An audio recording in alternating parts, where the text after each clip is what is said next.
தொல்காப்பியம் கேட்கும் அன்பாக தமிழ் நெஞ்சங்களே, உங்கள் அனைவருக்கும் என்னுடைய வணக்கம். தொல்காப்பியத்தில் இடையியல் என்ற பகுதியை பற்றி நாம் பார்த்து கொண்டிருக்கின்றோம். சொற்கள் 4 வகைப்படும். அவை பெயர், வினை, இடை, உரி என்பன என்று பார்த்தோம். அதுல பெயர் சொல்லும் வினை சொல்லும் தாமே பொருள் உணர்த்தக்கூடிய ஆற்றலுடையன. குதிரை என்றால் அது ஒரு பொருளை காட்டுகிறது, ஒரு பொருளை குறிக்கிறது, அது பெயர் சொல். அதே போல வந்தான் என்பது ஒரு செயலை குறிக்கிறது, அதற்கும் பொருள் இருக்கிறது, அது வினைச்சொல். இவற்றை போல இடைச்சொல்லுக்கும் உரிச்சொல்லுக்கும் தாமே பொருள் உணர்த்தக்கூடிய நிலை இல்லை. அவை பெயரையும் வினையும் சார்ந்துதான் பொருள் உணர்த்தும் என்று சொல்லப்படுகிறது. அதனால ஒரு தவறு நாம் செய்துவிடக்கூடாது. இடைச்சொல்லுக்கும் உரிச்சொல்லுக்கும் பொருள் இல்லை என்று சொல்லிவிடக்கூடாது. அப்படி ஒருவர் எழுதியிருக்கிறார், அதற்காக சொல்லுகிறேன். இடைச்சொல்லுக்கும் உரிச்சொல்லுக்கும் பொருள் இல்லை என்று சொல்லக்கூடாது. பொருள் இல்லாத சொல்லே தமிழில் இல்லை. எல்லா மொழியிலையும் அப்படித்தான். அத நச்சினார்க்கினியர் என்ற மாபெரும் உரையாசிரியர் உரை எழுதுகிற போது முற்கு வீழை போன்ற ஒலிகளுக்கெல்லாம் பொருள் இல்லை. ஒருத்தன் முக்குறான், ஒருத்தன் விசில் அடிக்கிறான், இதுக்கெல்லாம் ஒரு பொருள் இல்லை. ஆனா இடைச்சொல்லுக்கும் உரிச்சொல்லுக்கும் பொருள் உண்டு. அவை தனித்து நின்று பொருள் உணர்த்துவதில்லை. அவை பெயர் சொல்லையும் வினை சொல்லையும் சார்ந்திருந்து தமக்குரிய பொருளை உணர்த்தும்.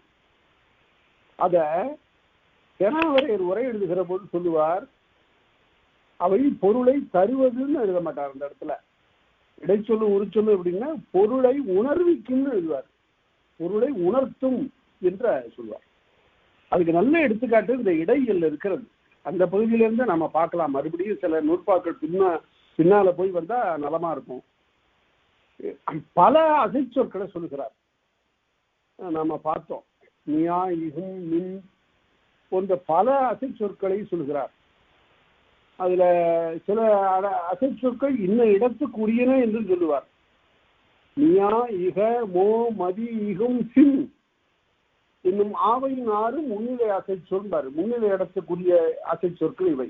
கேள்வி அப்படின்னு சொன்னா முன்னால இருக்கிறவனை பார்த்து நீ கேட்டுக்கொள் என்று சொல்லுவது. அதுபோல கேள்வியா, இதெல்லாம் வழக்கில் இல்லையா, எல்லாம் போயிடுச்சா அப்படின்னு பார்த்தா, கொஞ்சம் ஆராய்ந்து பார்த்தா நமக்கு இந்த கேள்வியாங்கிற சொல்லு நம்ம முன்னாடியே பார்த்திருக்கிறோம். குற்றியல் இகரம் பற்றி பார்க்கிற போது கேள்வியா என்ற சொல்லை பார்த்திருக்கிறோம். கேள்வியா என்ற சொல்லில் வருகின்ற குற்றியல் இகரம் என்று எழுத்ததிகாரத்தில் சொல்லியிருக்கிறார். அந்த கேள்வியாங்கிறது எப்படி வந்ததுன்னா இப்பவும் இருக்கு, வழக்கில் இல்லாம இல்ல. கேள்வியா கேள்வியாங்கிறான். கேளுமையா அப்படிங்கிறது நல்லா சுருங்கி கேளுமையா மியா என்று வந்தது. அது இப்போதும் பேச்சு வழக்கில் ஒலிப்புல இருக்கிறது. அதே போல மோ, மதி, இகும், சின் ஆகியவையெல்லாம் முன்னிலை அசைச்சொல்லு சொன்னார். அப்படி 6 அசைச்சொல்லை சொல்லிவிட்டு அவற்றுள் இகும், சின் ஆகிய இந்த 2 அசைச்சொற்கள் ஏனைய இடத்தோடும், அதாவது முன்னிலை அல்லாத தன்மை படர்க்கைக்கும் உரியன என்று காட்டினார். அது அருமையான ஒரு எடுத்துக்காட்டு அந்த இடத்துல தெனாவரையர் காட்டுவார். 500 ஒரு தலைவி ஒரு தலைவனை பார்த்து சொல்லுகிறார், கண்டிகும் அல்லமோ கொன்கனின் கேளே. கொன்க அப்படின்னு இருக்கு. கொன்கன்னா தலைவனே என்று பொருள். அது என்ன கொன்க?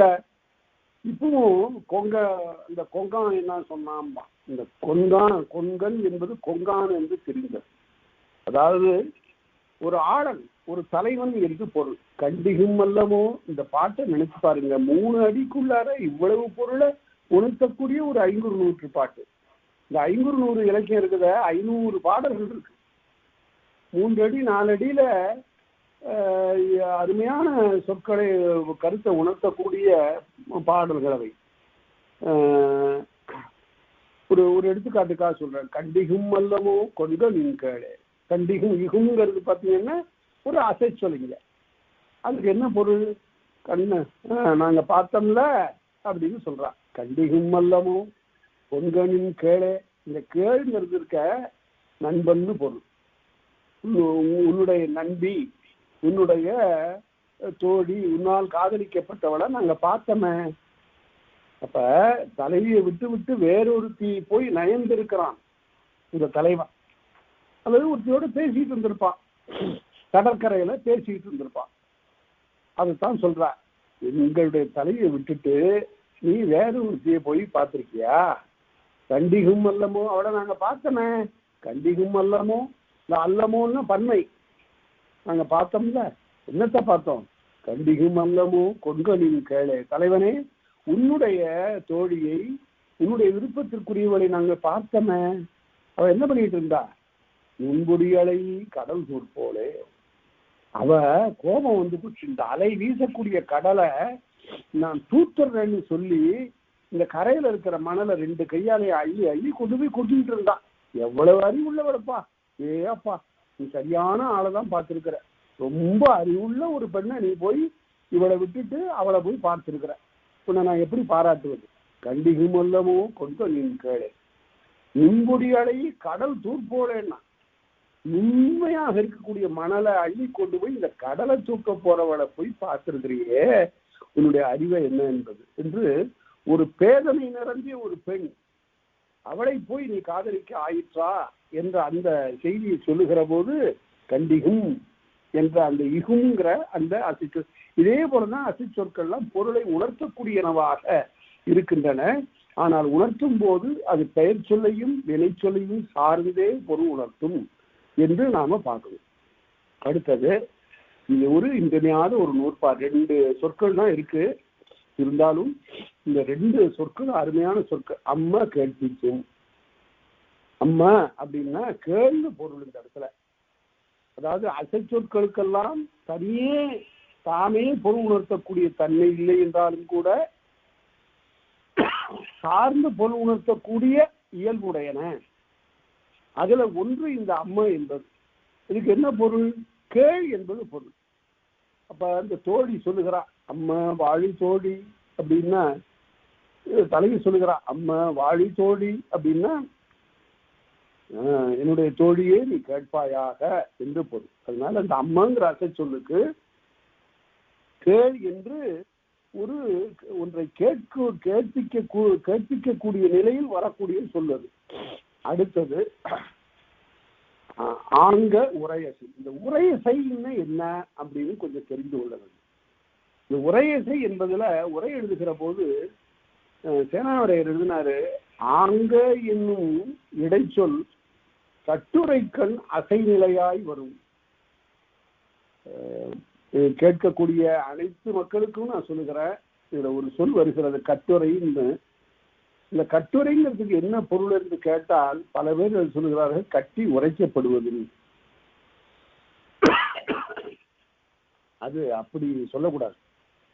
கட்டி உரைக்கப்படுவதில்லை, கற்பனையாக சொல்லப்படுவதுன்னு பொருள். கட்டுக்கதை.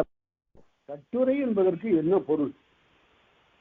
அது ஆங்க என்ற சொல் கட்டுரைக்கண் வருவது அப்படின்னு இந்த நூற்பா சொல்லுகிறது. அது என்ன கட்டுரை என்றால், இதுக்கு பொருள் பார்க்க வேண்டும் என்றால் ஹரிச்சந்திர புராணத்துக்கு போகணும். ஒரு அருமையான ஒரு புராணம். தமிழில் எழுதப்பட்ட புராணங்கள்ல, வடமொழி கதை வாங்கி எழுதப்பட்ட புராணங்கள்ல மிகச்சிறந்தது இந்த ஹரிச்சந்திர புராணம். அதுல ஒரு இடத்துல இந்த ஹரிச்சந்திரன் இடுகாடு காக்கக்கூடியவனாக மாறிட்டான். நாடாண்ட மன்னன் தன்னுடைய பிடிவாதத்தினால, தன்னுடைய பற்றுறுதியினால, அதாவது நான் பொய் சொல்ல மாட்டேன், பொய் சொல்ல நேர்ந்தால் என்னுடைய உயிரை விட்டுருவேன் அப்படிங்கிறது அவனுடைய நோன்பு. அவ்வளவு உறுதியா இருக்கிறான். அதனால இந்த பொய் சொல்லக்கூடாது என்ற அந்த நோன்பை பாதுகாக்கின்ற நிலையில் தன்னுடைய நாடெல்லாம் இழந்தான். மனைவி இழந்தான், மகனை இழந்தான், எல்லாவற்றையும் இழந்து கடைசியில பிழைப்புக்கு வேற என்ன செய்வது? இடுகாடு காக்கக்கூடியவராக மாறினான்.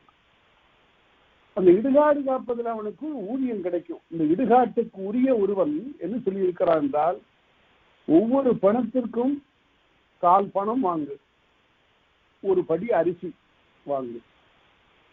ஆக இந்த அரிசியும் இந்த 1/4 பணமும் வாங்கி கொண்டுதான் பணத்தை கொளுத்துவதற்கு நீ அனுமதிக்க வேண்டும். சரி, அதே போல செய்து கொண்டிருக்கிறான்.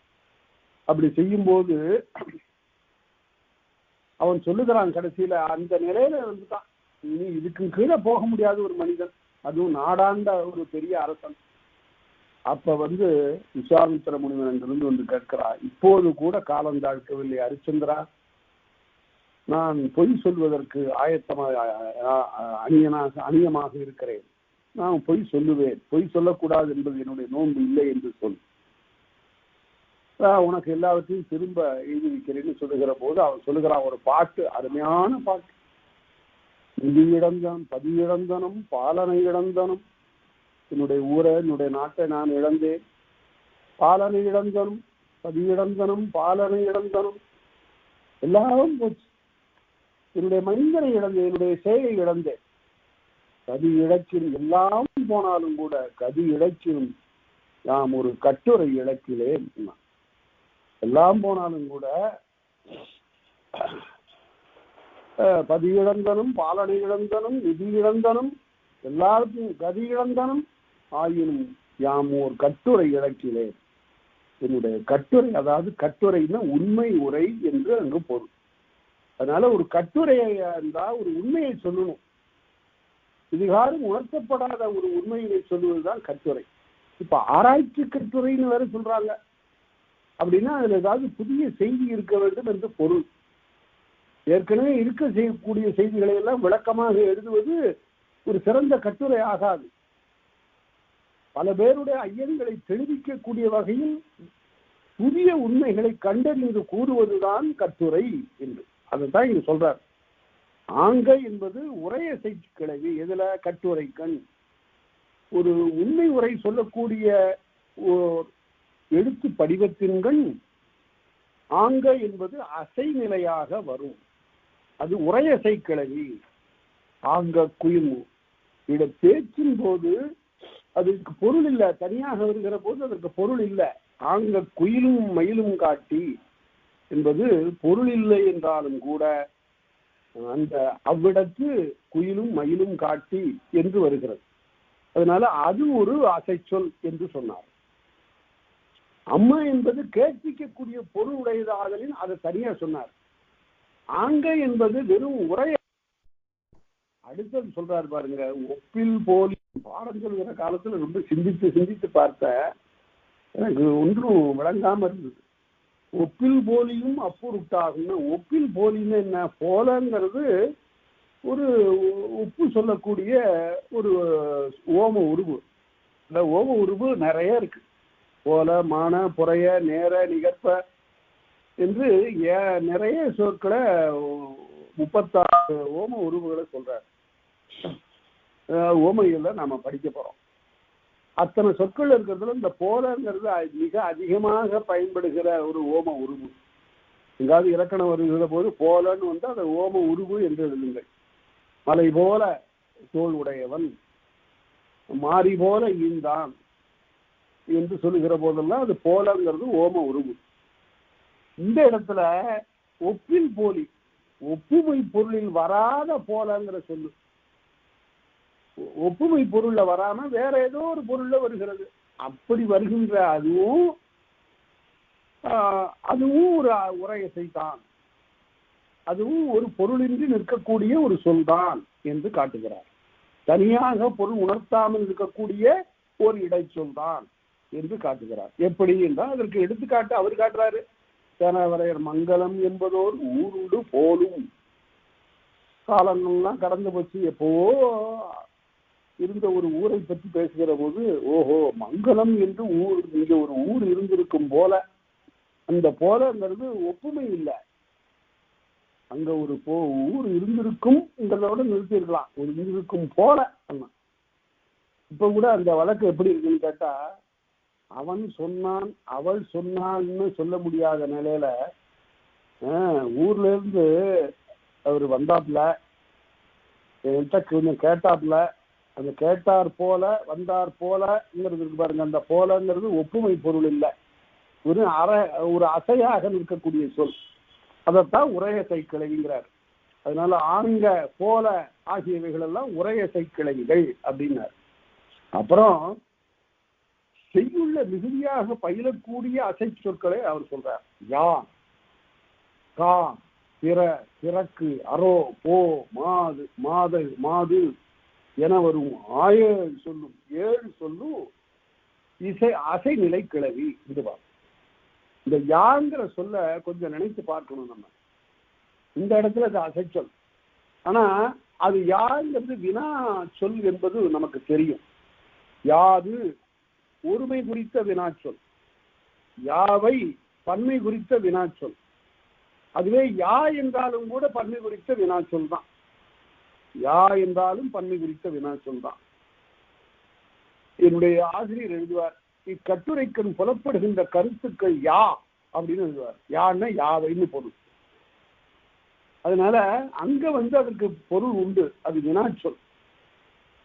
இங்க அது அசைச்சொல். யா அப்படின்னா யா பன்னிருவர் மாணாக்கர் அகத்தியனாருக்கு அப்படின்னா யாங்கிறது இங்கு பொருள் இல்லாமல் வரிதே நிற்கக்கூடிய ஒரு அசைச்சொல்.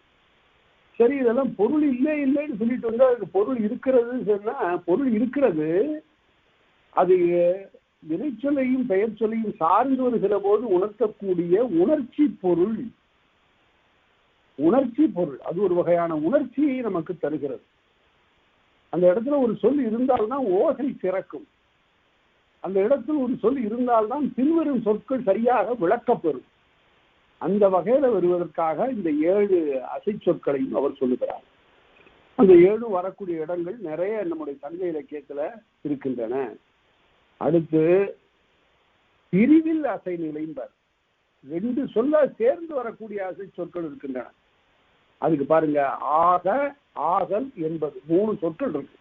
ஆக, ஆகல் என்பது இந்த 3 பிரிவில் அசை நிலை சேர்ந்தே வரும். எப்படி வரும்? ஆக, ஆக அடுக்காக வரக்கூடியன. ஆக, ஆக, ஆகல், ஆகல், என்பது என்பதுன்னு வரும். இப்ப அது மாதிரி இருக்குதா அப்படின்னு கேட்டா இப்பவும் பேச்சு வழக்கில் இருக்கு. இதுவும் பேச்சு வழக்கில் இருந்து தான் எடுக்கப்பட்டன. ஆக, ஆகல் என்பது மாதிரியே இப்பவும் பிரிவில்லாமல் வரக்கூடிய அசை சொற்கள் இருக்கு. எப்படின்னு கேட்டா, சரி சரி வேலையை பார் அப்படிங்கிறான், ஆகட்டும் ஆகட்டும் அப்படிங்கிறான்.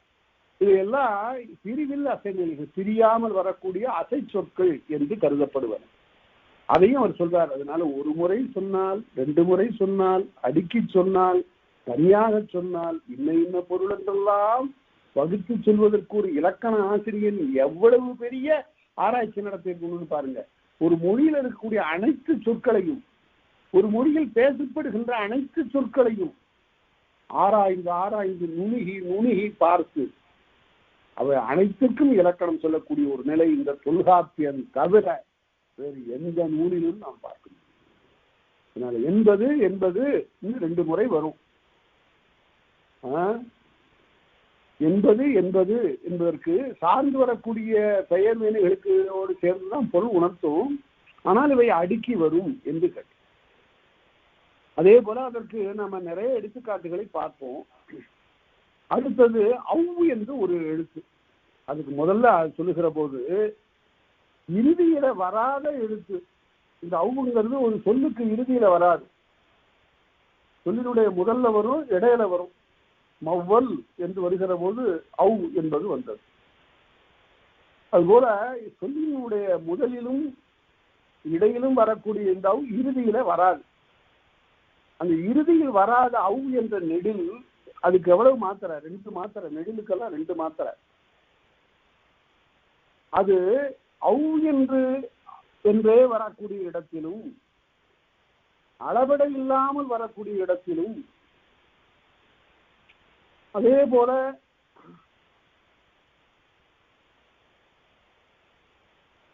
தனியாக வரக்கூடிய இடத்திலும், இறுதியில் வராத அந்த உயிர் தனியாக வரக்கூடிய நிலையில் அவ்வுன்னே வருது, அவ்வு என்று வருது. அதற்கு பிறகு அளவெடுத்து வருகின்ற காலத்திலும் அளவெடுக்காமல் வருகின்ற காலத்திலும், அது இரட்டியாது வரக்கூடிய இடத்திலும், 2ஆக அடுக்கி வராத இடத்திலும் அது பொருள் வேறுபாடு உடையது. எல்லாவற்றுக்கும் ஒரே பொருளாக சொல்லக்கூடாது. இதுக்கு கொஞ்சம் நாம பார்க்கணும். இது ரொம்ப ஒரு இன்றியமையாத ஒரு பகுதி. இந்த பகுதியை கொஞ்சம் விளங்கி கொள்ள வேண்டும் என்றால் நாம் இக்காலத்துல இது மாதிரி ஏதாவது வழக்கு இருக்கான்னு ஆராய்ந்து பார்த்து நம்ம சொல்லுவோம். இது 2 மாத்திரை பெறக்கூடிய இந்த நெடில் ஒரு சொல்லுக்கு இறுதியில் வராது.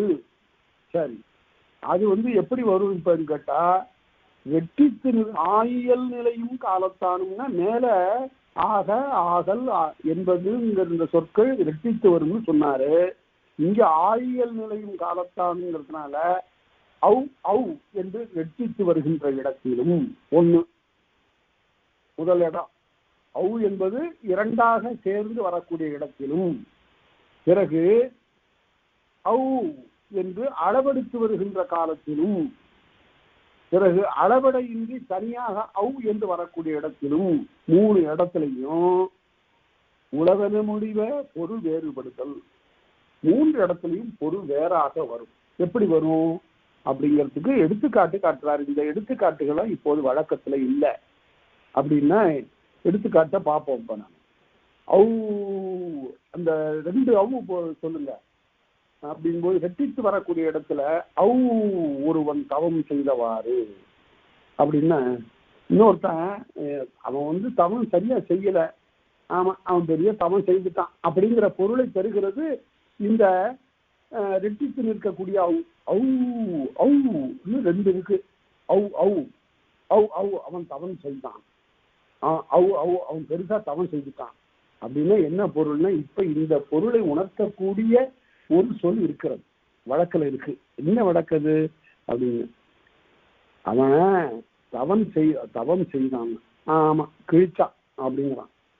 அந்த கிழிச்சாங்கிற பொருள் தான் இந்த அவு அவுன்னு 2 முறை வர்றது. அவன் பெருசா தவம் செய்ய எள்ளற் பொருளில் வருவது அவு அவு என்று வெட்டித்து வரக்கூடிய இடத்துல எழுதல் பொருள், இகழ்ந்து வரக்கூடிய பொருள். அடுத்தது வியந்து சொல்லக்கூடிய இடம் இருக்கு. அவு ஒருவன் இரவலர்க்கு ஈந்தவாறு என்று வரும். அதே போல அவு ஒருவன் முயலுமாறு, அது இல்லைங்கிற பொருள். இப்படி பலவேறு பொருள்கள்ல அடுக்கி வருவது, தனியாக வருவது, அளவெடுத்து வருவது என்ற இடத்தில் 3 இடத்திலும் 3 வேறுபட்ட பொருளில் வரும் என்று காட்டுவதுதான் இந்த நூற்பா. இந்த காலத்துல அவரு சேனாவரையர் எழுதினார், இந்த காலத்தில் இதனை ஓகாரமாய் வழங்குவர். ஓஹோ அப்படியா, ஓ அப்படியா அப்படின்னு இப்ப அது இருக்கு. அது சேனாவரையர் காலத்துல ஓ என்று வழங்கினார்கள். நம்முடைய காலத்துல எப்படின்னு கேட்டா அது ஐ என்று வழங்குகிறோம். ஐய அவன் மூஞ்ச பாரு அப்படிங்க, அதான் எல்லர் பொருள். இந்த அவு என்பது 2 அடுக்கி வருகின்ற போது அது எழுதற் பொருளில் வரும் என்பதனை இந்த காலத்தில் ஐ என்பது செய்கிறது. ஐய அப்படிங்கிறான். அது எழுதற் பொருள்ல வருவது, ஐகாரம் அந்த இடத்தை எடுத்துக்கொண்டது. அதனால கால மாற்றத்துல சில சொற்கள் தம் நிலை மாறும். அதுதான் மொழி வளர்ச்சிக்குரியது என்பதற்கு அடையாளம். அதனால 3 இடங்களிலும் 3 வேறு வகையான பொருளை உணர்த்தக்கூடிய வகையில் வரக்கூடியது இந்த அவு என்ற எழுத்து. அது ஒரு அசை என்று பார்ப்போம். அடுத்தது அந்த அந்த நூற்பாவிலே ஒரு பகுதி, கடைசி பகுதி பார்த்தீங்கன்னா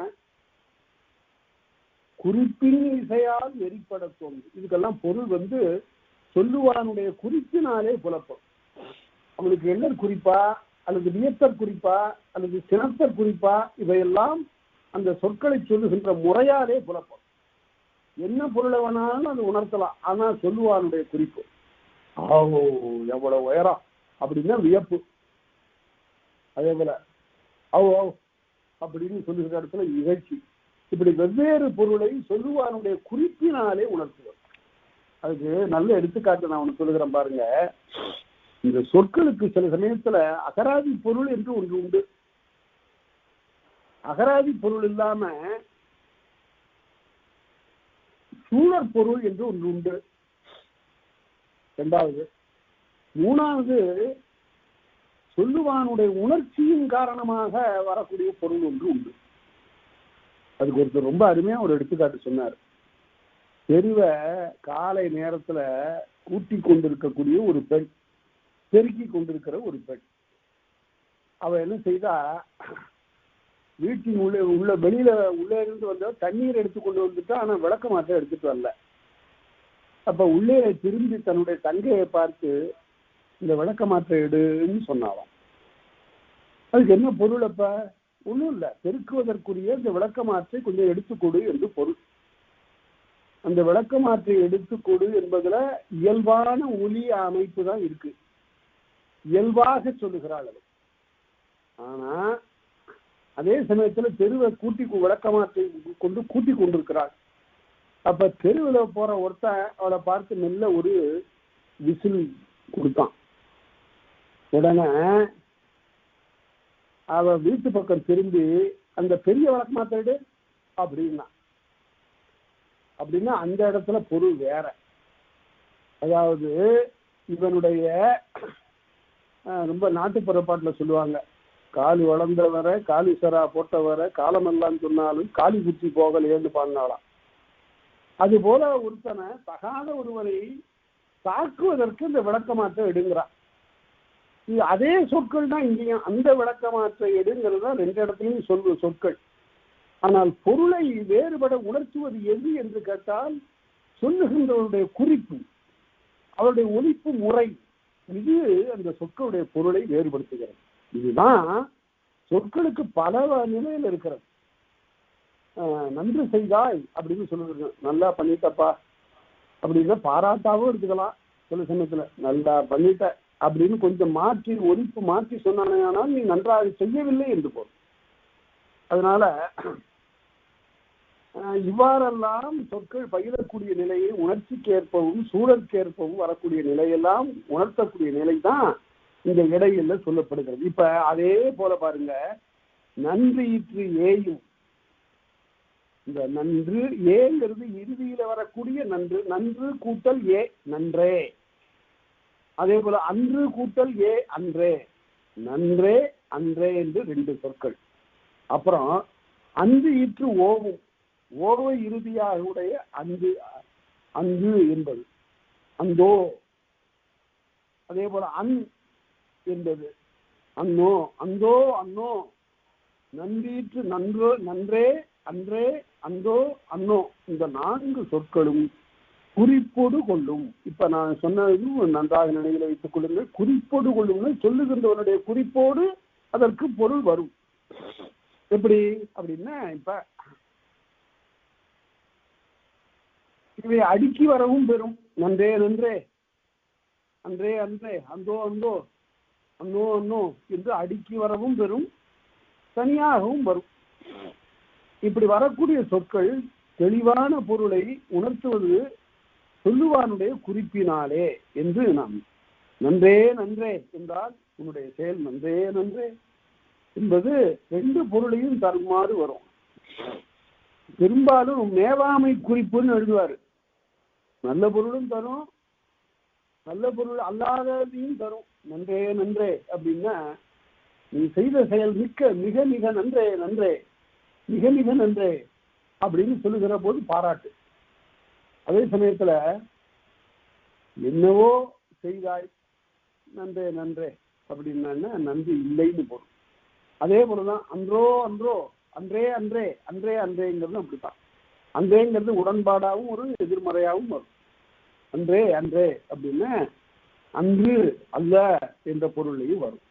அதே போல அந்தோ அந்தோ, அன்னோ அன்னோ, அந்தோ அந்தோ, அடிக்கடி திருவிக்கா அந்தோங்கிற சொல்ல பயன்படுத்துவார். அதாவது இறக்க குறிப்பு வருகின்ற இடத்துல அந்தோ, அந்தோ என் நாடு இவ்வாறு ஆயிற்றுன்னு எழுதுவார்.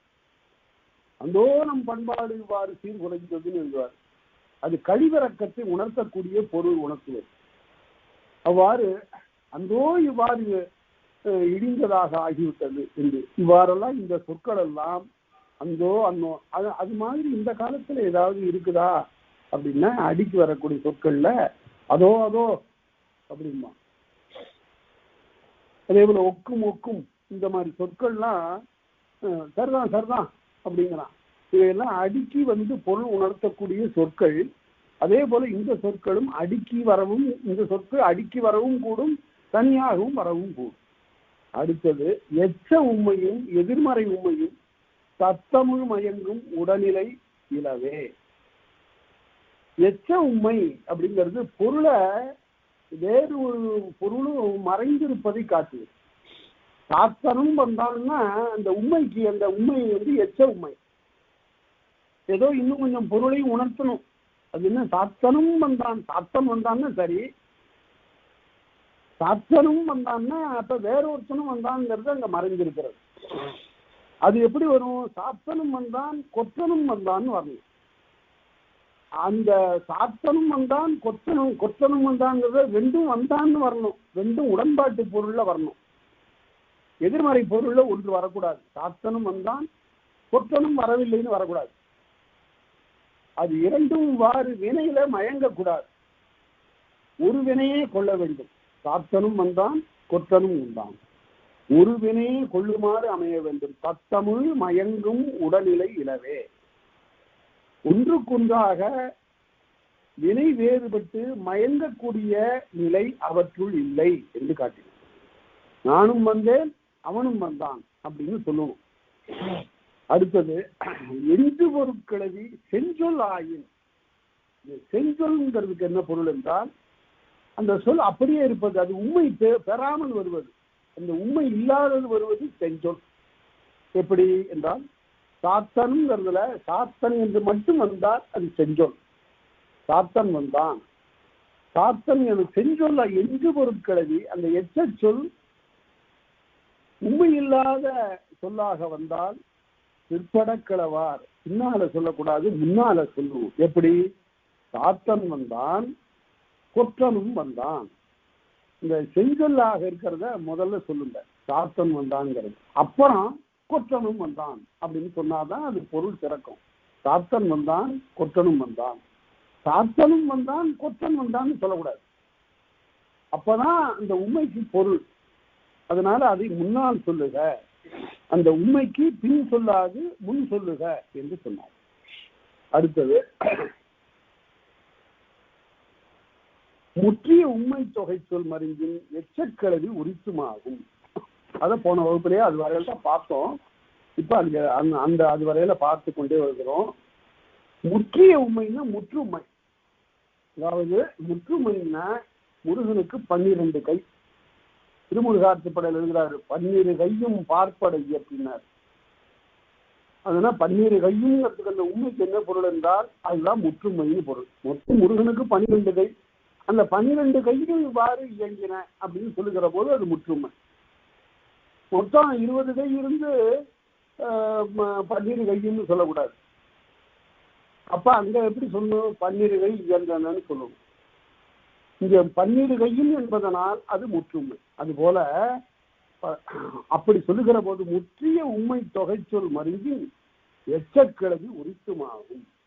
அங்கேயும் எச்சக்கிழவி உண்மை என்ற அந்த எச்சக்கிழவி வரும், எச்ச சொல் வரும். எப்படி வரும் என்றால், உன்கிட்ட எவ்வளவு ரூபா இருக்கு? 10 ரூபா இருக்கு, 10 ரூபாயும் கொடுத்துறாத அப்படிங்கும்போது இந்த உண்மை இருக்கு பாருங்க, அது அந்த முற்றுமை. 10 ரூபாயும் கொடுத்து விடாது என்றால் சிலவற்றை நீ கையில வைத்துக் கொண்டு மற்றவற்றை கொடின்னு போடும். அதனால அந்த உண்மைக்கு கூட சொல்ற 10ம் கொடா, 10ம் கொடுத்துடாத அப்படின்னு என்ன பொருள்? அனைத்துமே கொடுத்து விடாது என்று பொருள். அதனால சில எந்த கொடு என்று பொருள். அதுதான் முற்றுமையிலையும் இந்த உண்மை இடம்பெறும். இந்த உண்மைக்கு அவ்வாறு எச்சக்கிழவி உரித்துமாகும் என்றார். அடுத்தது ஈற்று நின்று இசைக்கும் ஏன் இறுதி கூற்றுவையின் ஓரளவு ஆகலும் உரித்தே. இந்த ஏங்கிற சொல் இருக்க, போன வகுப்பிலே நான் சொன்னேன், ரொம்ப ஒரு அருமையான இடைச்சொல். அது ஒரு தொடர கவிதையாக ஆக்குகின்ற வகையில இந்த இடைச்சொல் குறுந்தொகையில காட்டப்படுகிறது. காலே பரிதப்பினவேங்கிற செய்யுளை நான் காட்டினேன். பல இடங்களில் இந்த ஏகாரம் இயல்பான சொற்களை ஒரு அழகான கவிதை அமைப்புடைய சொற்களாக மாற்றிவிடக்கூடிய நிலையை நாம் பார்த்தோம். அதனால அந்த ஏகாரம் என்ன ஆகும் என்று கேட்டால், ஏன்னா நெடில் தானே, அந்த நெடிலுக்கு 2 மாத்திரை உண்டு இல்லை. ஆனால் அது ஒரு இறுதியில வருகிற போது அது 2 மாத்திரை பெறாது, 1 மாத்திரையாளவே ஒலிக்கும் என்று இந்த நூற்பாளர் சொல்றார். ஈற்று நின்று இசைக்கும், இறுதியில நின்று ஒலிக்கக்கூடிய ஏன் இறுதி, ஏ என்ற அந்த ஓரெழுத்து இடைச்சொல் ஏன் இறுதி ஊற்றுவையின், அதாவது சொல்லுகின்ற போது ஓரளவு ஆகலும் உரித்தே, 1 மாத்திரை பெறுவதும் உரியது. எப்படி? கடல் போல் தொந்தல காடிறந்தோரே, காடிறந்தோரே என்று சொல்லக்கூடாது, காடிறந்தோரே அவ்வளவுதான். 1 மாத்திரை அளவுக்கு குறுகிடுச்சு, கடைசியில முடியக்கூடிய இடத்துல வந்தால் இப்படி என்று சொல்லுகிறார். அதாவது அதனால இதுவரையில இவ்வளவு சொற்களுக்கெல்லாம் எப்படி எவ்வளவு அருமையான ஒரு பொருள் இருப்பாருங்க. இத 4ஆம் தமிழ் சங்கம் என்று ஒரு சங்கம், 3 தமிழ் சங்கங்கள் தானே இருந்தன பண்டை காலத்துல. மிக மிக மிக பண்டை காலத்தில் பல ஆயிரம் ஆண்டுகளுக்கு முன்பு சங்கம் என்ற ஒரு அமைப்பை வைத்து தமிழாராய்ந்து பாக்களை இயற்றி நூல்களை தொகுத்த அந்த பெரும் மேன்மை தமிழர்களுக்கு உரியது. அந்த 3 சங்கங்கள் எல்லாம் முடிந்து அயல் நாகரிகங்கள் எல்லாம் புகுந்து தமிழின் உயர்ந்த வழக்குகள் எல்லாம் குறைந்து மொழி வழக்குகள் சிதைந்து அயல் மொழிகள் ஊடுருவி அப்படியெல்லாம் நிலை தாழ்ந்த காலத்தில் ஒரு அரசு, சில சிற்றரசுகள், சில குறுநில மன்னர்கள் ஆங்காங்கு தமிழகத்தை ஆண்டார். அதுல மதுரையில பாண்டித்துறை தேவர் என்று ஒருவர், அவர் ராமநாதபுர அரச மரபை சார்ந்தவர். அவர் என்ன செய்தார், ஒரு நாள் நல்ல அளவற்ற தமிழ் பற்று உடையவர் பாண்டித்துறை தேவர். இந்த பாண்டித்துறை தேவரை பற்றி நான் நிறைய செய்திகள் இருக்கின்றன, பின்னால சொல்லுவேன். இந்த இடத்துல அவர் சொன்ன ஒரு செய்திக்காகவும் இந்த இடச்சொல்லுக்காகவும் இதை சொல்லுகிறேன் என்பதை நினைவிலே வைத்துக் கொள்ளுங்கள். அந்த பாண்டித்துறை தேவர், அந்த பாண்டித்துறை கோமகன், அவர் என்ன செய்தார், ஒரு நாள் மதுரையில இருக்கின்ற காலத்துல எங்காவது திருக்குறள்ல ஒரு ஐயம் வந்தது. உடனே ஆட்களை கூப்பிட்டு திருக்குறளை கொஞ்சம் வாங்கிட்டு வா, எங்கேயாவது இருந்தான்னாரு. மதுரையில எங்கேயும் திருக்குறள் கிடைக்கவில்லை. எந்த மதுரையில? சங்கம் இருந்து தமிழாராய்ந்த மதுரையில் திருக்குறள் என்ற நூல் யாரிடமும் இல்லை. இப்படி ஒரு நிலை இருந்திருக்கு. உடனே அவருக்கு ரொம்ப வெட்கமாக போயிட்டார். என்ன இது, தமிழ்நாட்டுல அதுவும் மதுரையில தென்னன் தலைநகரத்தில் சங்கம் இருந்து ஆராய்ந்த கூடற் பதிக்கன் திருக்குறள் கிடைக்கவில்லை அப்படின்னு உடனே அவருக்கு உடனே பார்த்தார். இந்த நிலையை மாற்ற வேண்டும் என்றால் மறுபடியும் ஒரு சங்க காலம் வர வேண்டும் என்று அந்த கோமகன் நினைத்து 4ஆம் தமிழ் சங்கத்தை கூட்டினார். அவரும் அவருடைய இளவல் பாஸ்கர சேதுபதியும் சேர்ந்து, இந்த 2 பேரும் சேர்ந்து அந்த 4ஆம் தமிழ் சங்கத்தை நிறுவினார்கள். அது 1901ஆம் ஆண்டு. ஆக அந்த நூற்றாண்டினுடைய முதல் ஆண்டுல இந்த 4ஆம் தமிழ் சங்கத்தை நிறுவி, எதற்காக நிறுவினார்கள்? அதாவது வழக்கு இல்லாமல் போன, மிக வழக்கிலே இல்லாமல் போன நூல்களை எல்லாம் அச்சிட்டு மறுபடியும் வெளியிடுவது, ஒரு உயர்ந்த ஆராய்ச்சி இதழை தொடங்கி நடத்துவது, மிகச்சிறந்த தமிழ் புலவர்களை ஆதரிப்பது, இந்த 3 குறிக்கோள்களையும் அவர்கள் கொண்டார்கள். அதனுடைய விளைவுதான் செந்தமிழ் என்ற ஒரு ஏட்டை, ஆராய்ச்சி ஏட்டை தொடங்கி நடத்தினார்கள். அதற்கு ஆசிரியராக அக்காலத்தில் இருந்த மிக பெரும் தமிழறிஞர்களாக இருந்த ராகவையங்கார், பெரியவர், மூத்தவர், அவருடைய அம்மான், அவருடைய மருகர் முறையில இருந்த ராகவையங்கார், இந்த 2 ராகவையங்காரையும் அதற்கு அமர்த்தி அந்த இதழை மிகச்சிறப்பாக ஆராய்ச்சி இதழாக நடத்தினார். அது ஒரு செய்தி, அதை பிறகு பார்க்கலாம். அதுல இந்த பாண்டித்துறை தேவர் ஒரு கதை சொன்னார். அந்த கதையில இந்த இடைச்சொல் ஒன்று வருகிறது. நான் ஏற்கனவே இந்த கதையை சொல்லியிருப்பேன். இந்த கதையில அந்த இடைச்சொல் எப்படி வருகிறதுன்னு பாருங்க. இந்த இடைச்சொல்லுக்கு பொருள் உணர்த்தக்கூடிய ஆற்றல் எவ்வளவு இருக்கிறது என்பதை பாருங்க. வெறும் இடைச்சொல் தானே, உரிச்சொல் தானே எல்லாம் எழ முடியாது. ஒலிக்குறிப்பினாலே ஒரு மாற்றமுடைய ஒரு பொருளை தரக்கூடிய ஒரு வாக்கியத்தை நாம பார்க்கிறோம். ஒரு அருமையாக ஒருத்தர் சொல்லுவாரு, இங்கே வாது 2 சொற்கள் இருக்கின்றன. ஒரு குழந்தை தவழ்ந்து வரக்கூடிய குழந்தையை பார்த்துக்கிட்டு ஒரு முரடன் என்ன செய்கிறான், அப்படியே மனம் உருகி போய் இங்க வா அப்படின்னு சொல்லி குறைந்து பேசுகிறான். அதே சமயத்துல தன்னோடு போர் செய்ய வந்திருக்கக்கூடிய ஒரு மல்லனை பார்த்து சொல்கிற போது இங்க வா, இங்கேயும் அந்த 2 சொற்கள் தான்.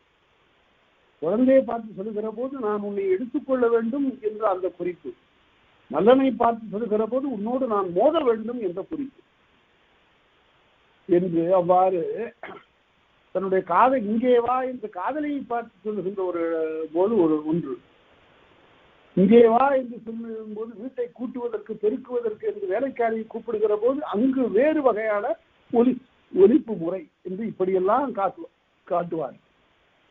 அதனால அவ்வளவு பொருள் வேறுபாடு இந்த இடைச்சொற்களால் விளைகிறது, ஒலிப்பால் விளைகிறது. இப்ப இடைச்சொல்லால பொருள் வேறுபடுவதற்கு பாண்டித்துரை தேவர் ஒரு செய்தி சொன்னார். அந்த செய்தியை இப்ப நான் சொல்கிறேன். ஒரு அரசன் ஆட்சி செய்கின்ற காலத்தில் இரவு காலத்தில் ஊர்காவலுக்காக அவன் மாறு வேடம் புனைந்து ஒரு நீண்ட தாடி வைத்துக் கொண்டு தலைப்பாகை கட்டி கொண்டு நள்ளிரவிலே நகர்வலம் வந்தான். மதுரையில நகர்வலம் வந்தான். வருகின்ற போது ஊரெங்கும் அமைதியாக இருந்தது. எந்த விதமான இடர்பாடும் இல்லை, கள்வர்கள் யாரும் இல்லை. நம்முடைய ஆட்சியில் நன்றாகத்தான் இந்த ஊர் இருக்கிறது, அமைதியாக இருக்கிறது, எந்த இடர்பாடும் இல்லை என்று கருதி கொண்டே வந்து அரண்மனைகிட்ட வந்துட்டான். வந்தபோதுதான் பார்க்கிறான், அரண்மனையினுடைய கருவூலத்தில் ஒரு திருடன் ஏறி கொண்டிருக்கிறான். அதான் அங்கெல்லாம் அமைதியா இருக்குன்னு வந்தோம், இங்க வந்து நம்முடைய அரண்மனையிலே ஒரு திருடனா என்ற உடனே மெல்ல கையை தட்டி அவனை கூப்பிட்டான். அந்த திருடன் சொன்னா, கையாலேயே காட்டினான், சத்தம் போடாது, அமைதியாயிரு, உள்ளார போய் நான் எடுத்துட்டு வர்றதுல உனக்கு சரி பாதி அப்படின்னு சொன்னான். சரி என்று அவனும் கீழே அரசன் காத்து கொண்டிருந்தான். அவன் என்ன நினைத்து விட்டான், மேல போற திருடன் நம்மளை போலவே இவனும் திருட வந்திருக்கிறான், சரி நாமும் அகப்பட்டுக் கொள்ளவன்னா அவனுக்கு பாதியை கொடுத்துருவோன்னு உள்ளார போய் கருவூலத்துல குதித்தான். போய் பார்த்தான், சாதாரணமான பொருள்களை எல்லாம் அவன் எடுக்கணும்னு விரும்பல, எடுத்தா சரியான கொள்ளையா இருக்கும். அப்படி வரும்போது ஒரு பெட்டி கண்ணில் பட்டது, திறந்து பார்த்தான், 3 ஒப்பற்ற வைரங்கள், கோடிக்கணக்கான ரூபாய் பெறக்கூடிய வைரங்கள் 3 பார்த்தான். அப்ப நினைத்து பார்த்தான், வெளியில இருக்கிறவனுக்கு பாதி கொடுப்பதாக சொல்லி இருக்கிறோம், அதனால 3 எடுத்துட்டு போனா 1 உடைச்சு வீணாக்க கூடாது, அதனால 2 மட்டும் எடுத்துக்கொண்டு 1 பெட்டியிலேயே வைத்துட்டு வந்தான். வந்த உடனே அரசனை பார்த்து சொன்னா, இந்தாப்பா நீயும் என்ன போல திருட வந்திருக்கிற, ஆனா என்னை காட்டி கொடுக்காம இருந்த, சத்தம் போடாம இருந்த, என்னுடைய தொழிலை கெடுத்துடாம இருந்த, ஆகவே அங்க 3 வைரம் இருந்தது, 2 எடுத்துட்டு வந்தேன், இந்த 1 உனக்கு 1 எனக்கு. உடனே அரசன் கேட்டான், நீ யாருப்பாங்க?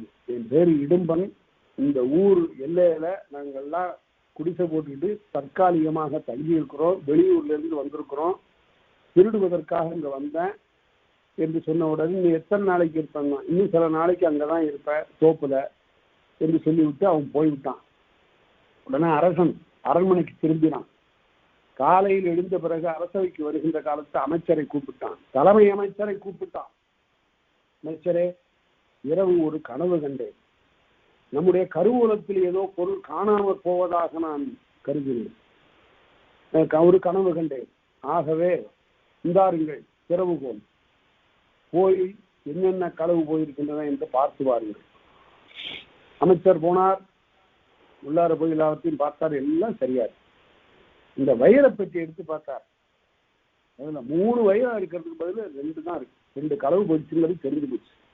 உடனே 3வது எடுத்து தன்னுடைய பையில பத்திரப்படுத்தி கொண்டார்.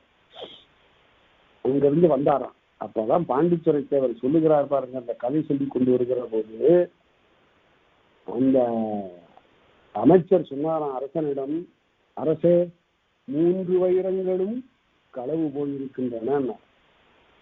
இந்த இடத்துல எது இன்றையாக சொல், 3 வைரங்கள் களவு போயிருக்கின்றனன்னு சொன்னா அமைச்சர் எதுவும் தப்பு செய்யல, 3 வைரங்களும் களவு முற்றுமை.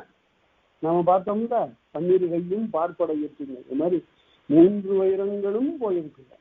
அரசனுக்கு தெரியும் 2 தான் போயிருக்குங்கிறது. இவர் என்ன சொல்றாரு, 3 வைரம், அந்த உண்மை காட்டி கொடுத்து விட்டார், அந்த இடைச்சொல் அங்க காட்டி கொடுத்து விட்டார். அப்படியா அப்படின்னு சொல்லிட்டு ஒரு அரசனுடன் என்ன செய்தான், வெளியே ஊருக்கு வெளியே தோப்பிலே இடும்பல் என்று ஒருவன் இருப்பான், அவனை அனைத்து மரியாதைகளோடு நல்ல வரவேற்பு கொடுத்து இந்த அரசவைக்கு அழைத்து வாருங்கள். அழைத்து வந்த உடனே இவன் தொழிலால் திருடன், கன்றிய கள்வன், ஆனால் இவனிடம் ஒரு உண்மை இருக்கிறது, இவனிடம் வாய்மை இருக்கிறது. இவன் தான் சொன்ன அந்த சொல்லிலிருந்து மாறாதவனாக இருந்திருக்கிறான். இவன் 2 வைரங்களை எடுத்தான், ஒன்றை என்னிடம் கொடுத்தான், ஒன்றை தான் வைத்துக் கொண்டான். ஆனால் வாய்மையோடு இருக்க வேண்டிய நம்முடைய அமைச்சர் 3 வைரங்களும் களவு போய்விட்டதாக சொன்னார். ஆகவே இவர் அமைச்சராக இருப்பதற்கு தகுதியற்றவர், இவன் தான் அமைச்சராக இருக்க வேண்டும் என்று அவன் சொன்னதாக பாண்டித்துரை தேவர் ஒரு கதை சொல்லுவார். அதுல இந்த என்ற அந்த இடைச்சொல் எப்படிப்பட்ட பொருள் வேறுபாட்டை உணர்த்துகிறது என்பதை அவ்வளவு தெளிவாக அவர் காட்டுவார். இன்னும் அவர் பல அரிய செய்திகள்லாம் சொல்லியிருக்கிறார். நிறைந்த புலமையுடையவர், அழகாக கவிதை எழுதக்கூடியவர். தன்னுடைய இளவல் பாஸ்கர சேதுபதி இறந்த காலத்து அவர் புலம்பி அழுத கையெழுதலை செல்லும் மிக ஒப்புயர்வத்தை அந்த 1901ஆம் ஆண்டு அந்த மதுரை தமிழ்ச்சங்கம் நிறுவிய பிறகு பாஸ்கர சேதுபதி என்ன செய்தார், ரொம்ப இளமையிலே இறந்து போயிட்டார், முதுகுல பிளவை இறந்து போயிட்டார். அந்த பாஸ்கர சேதுபதி தான் விவேகானந்தரை அமெரிக்காவிற்கு இந்து சமயத்தினுடைய சிறப்புகளை எடுத்துச் சொல்வதற்காக அனுப்பியவர். அவர் என்ன செய்தார் என்றால், இந்த பாஸ்கர சேதுபதி அந்த அரசவை தமிழ் அவையாக இருக்க வேண்டும் என்ற கருத்துல ராராக இருந்தாரே அரசவை புலவராக அமர்த்தினார். அரசவை புலவராக அமர்த்தியதோடு மட்டுமல்லாமல் ஒரு பத்திரம் தயாரித்து அவருக்கு கொடுத்தார். அந்த காலத்தெல்லாம் அதிகமா சம்பளம் கொடுத்தா ஒரு 5 ரூபாய் மாதம் பூராத்தையும் போதும் செலவு, அந்த ரூபாய்க்கு அவ்வளவு மதிப்பு. அப்ப ஆண்டு ஒன்றுக்கு அவருக்கு 600 ரூபாய் ஊதியமும் வீட்டிலிருந்து அரசவைக்கு வருவதற்கு பல்லக்கும் கொடுத்து சிறப்பித்தார். இந்த பல்லக்க முதல் நாள் என்பது தானே அரசர் பாஸ்கர சேதுபதி தானே சுமந்தார். அப்பதான் கடைசியில இந்த சொல்லுகிறார், அந்த பத்திரத்துல என்ன இந்த பத்திரம் இருக்கு, இந்த பத்திரத்துல என்ன சொல்லப்பட்டிருக்கிறது என்றால், மகாவித்வானாகிய ராகவேந்தர் சுவாமிகள் அவர்கள் இந்த அரசவையின் புலவராக இருந்து இங்கு பணி செய்ய வேண்டும். அவர்கள் இந்த அரசவை இருக்கின்ற காலம் வரையில் அவர்கள் இங்கேயே இருந்து பணி செய்ய வேண்டுமே தவிர பிற இடங்களுக்கு அவர்கள் சென்று பொருளீட்ட வேண்டிய நிலை இல்லை, அது கூடாது, அவர்களை புறக்க வேண்டிய இந்த அரசனுடைய பெரும் கடமையாகும் என்று பத்திரம் செய்து கொடுத்தான் அந்த வேந்தன். அப்படி அந்த 1901ஆம் ஆண்டு அந்த தமிழ்ச்சங்கம் தோன்றியது மதுரையில. அதுக்கு பேரு 4ஆம் தமிழ்ச்சங்கம். அதை பார்த்து விட்டுத்தான் தஞ்சையில கரந்தை தமிழ்ச்சங்கம் தோன்றியது. அதை தோற்றுவித்தவர் அந்த காலத்தில் இருந்த தமிழக உமாமகேஸ்வரனாரும் அவரை சார்ந்தவர்களுமாக சேர்ந்து அந்த 4ஆம் தமிழ்ச்சங்கத்தை தோற்றுவித்தார். அவர்கள் அதே போல தமிழ் பொழில் என்று ஒரு ஆராய்ச்சி இதழ் நடத்தினார்கள். அது இன்றைக்கு நடந்து கொண்டு வருகிறது. மதுரை தமிழ்ச்சங்கம் நடத்துகின்ற செந்தமிழ் இதழும் தஞ்சை கரந்தை தமிழ்ச்சங்கம் நடத்தக்கூடிய தமிழ் பொழில் இதழும் இன்றைக்கும் நடந்து கொண்டு வருகின்றன. ஆராய்ச்சி கட்டுரைகள் வெளிவந்து கொண்டிருக்கின்றன. அதனால அவற்றை வாங்கி பார்க்கிறவர்கள் பார்க்கலாம். அதனால இந்த என்ற ஒரு இடைச்சொல்லுக்காக நான் கொஞ்சம் அதிகமாக விளக்க வேண்டியதாக போய்விட்டது. நான் வந்தேன், நானும் வந்தேன், அதுல என்பதற்கு எவ்வளவு பொருள் வேறுபாடு இருக்கிறது என்று பாருங்கள். அதே போல 3 வைரங்களும் களவு போய்விட்டன என்று சொல்லக்கூடிய இடத்துல ஒருவனுடைய திருட்டை அப்படியே அது புலப்படுத்தி விடுகிறது இந்த 2 எழுத்துடைய இடைச்சொல். அதனால இப்படி பார்த்தோம். அடுத்தபடி இப்ப என்ன எண்ணிடை சொற்களை பற்றி சொல்லுகிறார். எண்களை குறித்த இடைச்சொற்கள், எண்களை குறித்த பொருண்மையை விளக்குகின்ற இடைச்சொற்கள் வருகின்றன. எப்படி? உண்மை என்னும் என எண் என்னும் தம்மையின் தொகுதி கடப்பாடிலவே என்றால், உண்மை என்ற எண்ணு பெயரும் என என்ற எண்ணு பெயரும் தம்மையின் தொகுதி கடப்பாடிலவே, அவை தொக்கு வர வேண்டும் என்ற நிலை இல்லை. இறுதிக்கண் தொகை பெற்று வர வேண்டியது இல்லை. எப்படி அப்படின்னு கேட்டீங்கன்னா, உயர்திணைக்கு உரிமையும் அகிரிணைக்கு உரிமையும் ஆயிரதிணைக்கும் ஓரன்ன உரிமையும் படித்தோம். எங்க படித்தோம்? முன்னைய அதிகாரத்துல நாம படித்தோம். உயர்திணைக்கு உரிமையும் அகிரிணைக்கு உரிமையும் ஆயிரதிணைக்கும் ஓரன்ன உரிமையும் அப்படின்னு சொல்லுகிற போது இங்கே தொகுத்து சொல்ல வேண்டும் என்று இல்லை. உயர்திணைக்கு உரிமையும் அகிரிணைக்கு உரிமையும் ஆயிரதிணைக்கும் ஓரன்ன உரிமையும் அம்மு உருவின தோன்றலாரே அப்படின்னு சொல்லுகிற போது அவை தொகை பெறுதலை கடப்பாடாக உடையன அல்ல. அவற்றை தொகுத்து சொல்ல வேண்டும் என்பது இல்லை. எப்படி வரலாம்? என்ன நிலனென நீரென காற்றன மின்னென இவையெல்லாம் என்று வரக்கூடிய இடத்துல அவற்றையெல்லாம் 4, 5, 6 என்று தொகுத்து சொல்ல வேண்டிய நிலை இல்லை என்று காட்டினோம். அதனால இவ்வாறு வருவன எல்லாம் உண்மை என்னும் எனவன் என்னும் தம்மையின் தொகுதி கடப்பாடிலவேன்னா அவை தொகை பெற்று வர வேண்டும் என்பது இல்லை.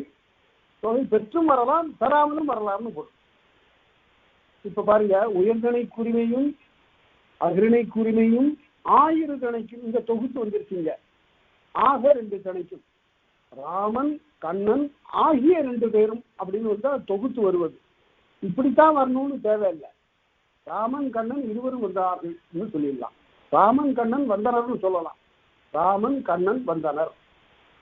அப்படி இவர்களை தொகுத்து சொல்ல வேண்டும் என்பது இல்லை அப்படின்னாரு. இசையினும் குறிப்பினும் பண்பினும் தோன்றி என்று வருகின்ற போது தொகாமல் வருகிறது. இசையினும் பண்பினும் குறிப்பினும் தோன்றி எல்லா உண்மைகளையும் சேர்த்த கடைசியில ஆகிய 3 சொல்லல. அப்படி சொல்ல வேண்டும் என்பது இல்லை என்று காட்டினோம். அடுத்தது எண்ணேகாரம் இடையிட்டுக் கொள்ளும் எண்ணு குறிப்பியலும் என்மனார் புலவர். எவ்வளவு நுணுக்கமா சொல்றார் பாருங்க.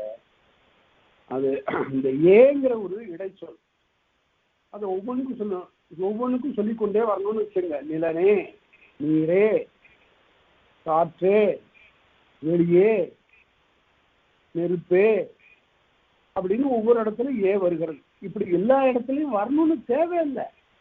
வரலாம், பிழை இல்லை. இடையில ஒரு இடத்துல வந்தா கூட போதும். இடையிட்டு கொளினும் இடையில வந்தாலும் பிழை இல்லை.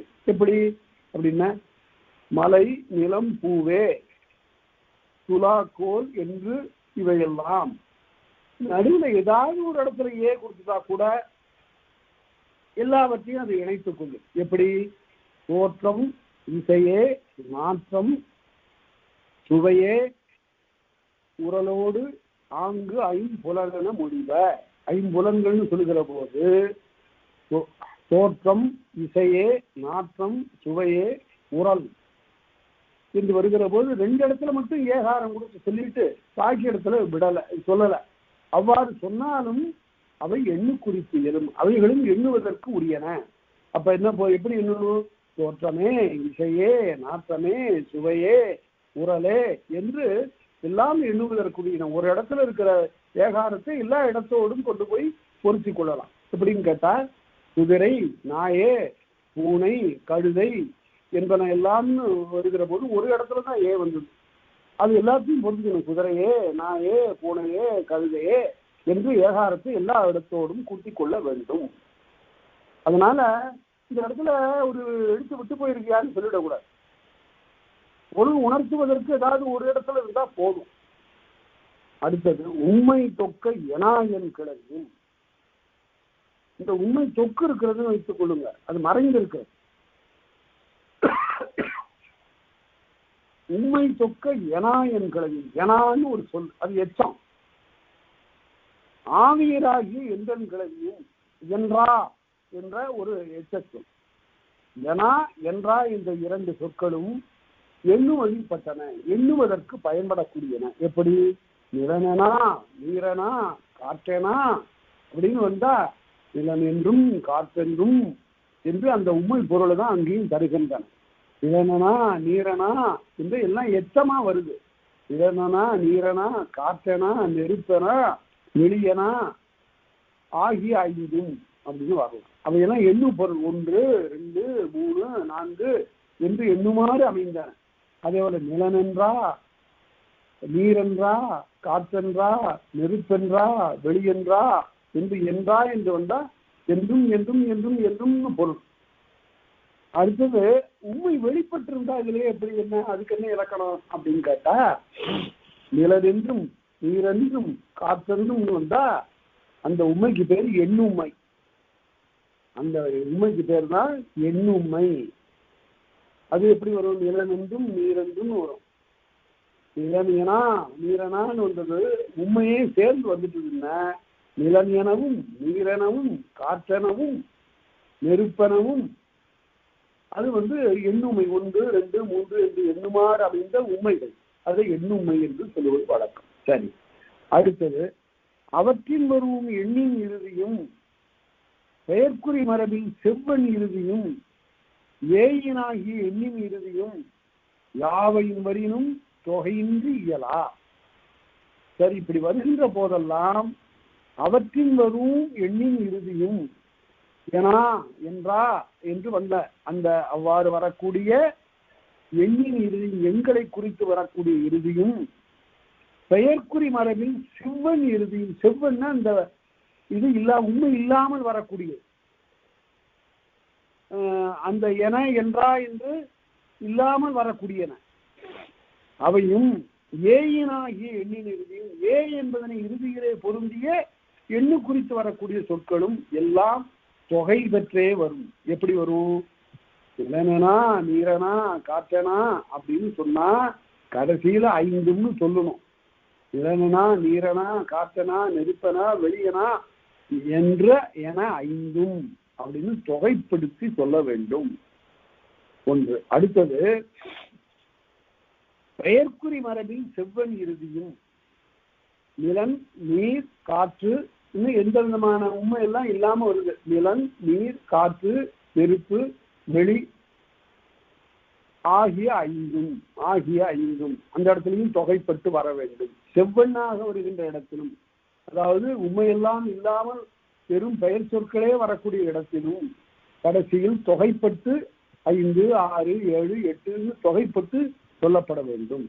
அடுத்தது ஏ வருகிற போது அப்படிதான். நிலனே நீரே காற்றே நெருப்பே வெளியே என 5ம்னு வரணும்.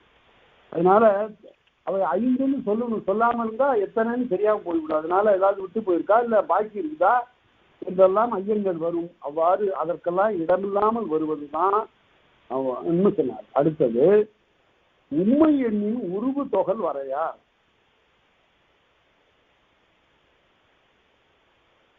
உண்மை எண்ணின் உருவு தொகல் வரையார். அது 291வது நூற்பா. நல்லா பாருங்க. இந்த இடத்துல ஒரு செய்தி இருக்கிறது. அதனால்தான் நான் அது கொஞ்சம் விளக்கமாக சொல்ல வேண்டும் என்று நினைக்கிறேன். இந்த உம்முங்கிறது ஒரு இடைச்சொல். உண்மை எண்ணின் உருவு தொகல் வரையார். உண்மை எண்ணின்கள் உருவு தொகுதல் வரையப்படாது. அந்த உருவுன்னு என்ன? ஏற்கனவே நாம பார்த்திருக்கிறோம். வேற்றுமை உருவுகளை பார்த்திருக்கிறோம். ஐ ஆல் கூ இன் அது கண் என்பன வேற்றுமை உருவுகள். அதை பற்றி வேற்றுமையில சொல்லுகிற போது ஒன்று சொல்லியிருக்கிறார். இந்த ஊமை உருவுகள்லாம் வருகிற போது ஒரு உருவு இன்னொரு உருவை சேர்த்துக்கும். சாத்தான் அதனை கொண்டான் என்று சொல்லுகிற போது ஐ உருவு இருக்கு, அது உருவும் இருக்கு. சாத்தன் அதனை. அதே போல சாத்தன் கொண்டான் என்று சொல்லுகிற போது அந்த உருவு தொக்கு இருக்கிறது. உருவு வெளிப்பட்டு இருக்கலாம், உருவு 2 உருவு இருக்கலாம். அதான் அங்க சொன்னாரு, சொல்லதிகாரத்தில் சொல்லியிருக்கிறார். விரிது ஏற்றலும், ஒரு உருவு இன்னொரு உருவை ஏற்றுக்கொள்ளுதலும், உருவு தொகை வருதலும். உருவு தொகை வருதல்னா எப்படி? சாத்தன் கை அப்படின்னா உருவு தொக்கு இருக்கிறது. மரம் வெட்டினா ஐ தொக்கு இருக்கிறது. அப்படி உருவு தொக்கு வருதலும் இதெல்லாம் வழக்கம்னு சொல்லதிகாரத்துல சொன்னாரு. இங்க அதே மாதிரி என்ற உருவு என்பது எதற்கு வருகிறது? எண்ணெய் குறித்து வருகிறது. நிலமென்றும் நீரென்றும் காற்றென்றும் அந்த என்ற உருவு தொக்கு வரலாம். தொக்கு வருவது அனுமதிக்கப்பட்டது. எப்படி அப்படின்னா சென்னை, தஞ்சை, திருச்சி, மதுரை ஆகிய நகர்களிலெல்லாம் கொரோனா பரவியது. அப்படின்னா சென்னையிலும் உண்மை மறைஞ்சிருக்கு பாருங்க. சென்னையிலும், தஞ்சையிலும், திருச்சியிலும், மதுரையிலும், கோவையிலும் இந்த உண்மையை மறைத்து நம்ம எப்படி சொல்லுகிறோம்? சென்னை, திருச்சி, தஞ்சை, கோவை, மதுரை ஆகிய நகரங்களில் இவ்வாறு சொல்லலாம். உண்மை வெளிப்படவும் சொல்லலாம், உண்மையை மறைத்தும் சொல்லலாம், தொகைப்படவும் சொல்லலாம். வேற்றுமை தொகை என்றால் உருவு மறைந்திருப்பது, வேற்றுமை விதி என்றால் உருவு வெளிப்பட புலப்படுவது. அதை அங்கேயே பார்த்தோம் நம்ம. வேற்றுமை தொகை என்பது மரம் வெட்டினான் என்பது வேற்றுமை தொகை, வேற்றுமை விரி என்பது மரத்தை வெட்டினான் என்பது வேற்றுமை விரி. அதே போலதான் இங்கேயும் உண்மை விரின்னு சொல்லணும், உண்மை தொகைன்னு சொல்லணும். உண்மை மறைந்திருந்தா உண்மை தொகை. கபில பரணர் என்பது உண்மை தொகை, கபிலரும் பரணரும் என்றால் உண்மை விரி. அதனால இவ்வாறு உண்மை என்ற அந்த வேற்றுமை அந்த உருவு, உண்மை என்ற அந்த உருவு எண் குறித்து வருகிற போது தொக்கு வருவது உண்டு, மறைந்து வருவது உண்டு அப்படின்னு. அடுத்தது 292வது நூற்பா. அதுக்கு எடுத்துக்காட்டு அருமையா காட்டுறாரு அவரு சேனாவரையர். குன்றி கோபம் கொடிவிடு பவளம் ஒன் சென் காந்தல் ஒக்கும் நிறம். உன்னுடைய நிறம் இருக்குத, உன்னுடைய மேனியினுடைய வண்ணம் அது குன்றினா குன்றிமணி, குன்றிமணி மாதிரி இருக்கும் உடம்பு, நல்ல செக்க செவேர்னு. அடுத்தது கோபம். அது என்ன கோபம்னா இந்திர கோப பூச்சி, சம்பள பூச்சி. மழைக்காலத்துல தரையில ஊர்ந்து போகும் பட்டு பூச்சி, ரொம்ப அருமையான பட்டு மாதிரி இருக்கும், செக்க செவேர்னு இருக்கும். அது மாதிரி ஒரு நிறம், அதுக்கு பேர் இந்திர கோபம். அடுத்தது கொடிவிடு பவளம், கடல்ல கொடி விட்டு இருக்கக்கூடிய பவளம், பவளம் போல. அடுத்தது ஒன்சன் காந்தல், காந்தலை போல. ஒக்கும் நிறம். இந்த இடத்துல உண்மை மறைந்திருக்கிறது. எப்படி? குன்றியும் கோபமும் கொடிவிடு பவளமும் உன்சன் காந்தலும் ஒக்கும் நிறம். அதனால உண்மை இவ்வாறு எண்ணுகின்ற போது, பலவேறு பொருள்களை இணைத்து சொல்லுகின்ற போது அங்கு உண்மை மறைந்திருக்கலாம், அது வெளிப்பட்டு இருக்கலாம், மறைந்தும் இருக்கலாம் என்பதற்காக அந்த நூற்பா. அடுத்தது உண்டாகும் இடனுமாறுண்டே. செய்யுள்ள வருகிற போது என்பது உண்டு என்று ஆகும். 395வது புறநானூற்று பாட்டுல அவ்வாறு நீர்கோழி கூப்பெயர் குஞ்சு உண்டாச்சு. அதாவது நீர்கோழி கூவும் அப்படின்னு சொல்ல வந்தவன் கூப்பெயர் குஞ்சு என்பது அங்கு உண்டு என்று ஆயிடுச்சு. அது சில இடங்கள்ல இவ்வாறு செய்யுள் முடிவுல அவ்வாறு வருவது உண்டு அப்படின்னு சொல்லுங்க. அடுத்தது எண்ணிடை சொற்களை பற்றி சொல்றாரு. வினையோடு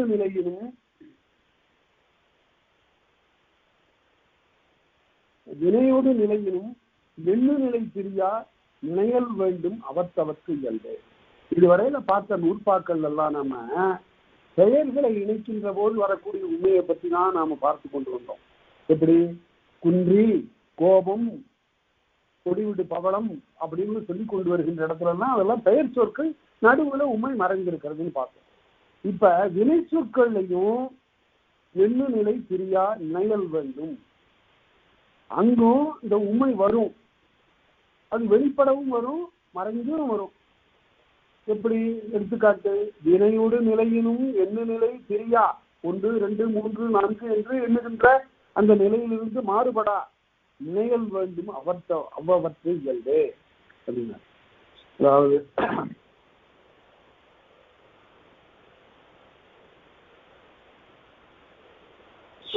சரிங்க,